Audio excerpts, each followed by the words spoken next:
कठोर तपस्वी निष्काम कर्मयोगी जगद्गुरू जनार्दन स्वामी मौनगिरीजी महाराजांच्या 34व्या पुण्यतिथी सोहळ्यास पहाटे ब्रह्ममुहूर्तावर नित्यनियम विधी, ध्यान, प्राणायाम, भागवत वाचन, महाआरती नंतर लक्षवेधी, पालखी मिरवणूक व गोदावरी नदी पूजनाने करण्यात आला.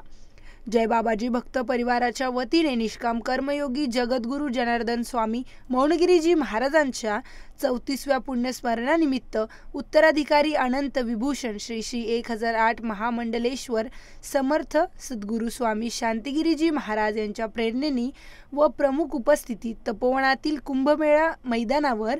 जपानुष्ठान, महायज्ञ, अखंड नंदादीप, भागवत पारायण, नामसकीर्तन, हस्तलिखित नामजप यांसह रामायणाचार्य पूज्य श्री समाधान महाराज शर्मा यांच्या मधुर वाणीतून श्रीराम कथा आदी विविध पुण्यदायी उपक्रमांचा जय बाबाजी जय श्रीराम अशा घोषात प्रारंभ करण्यात आलाय.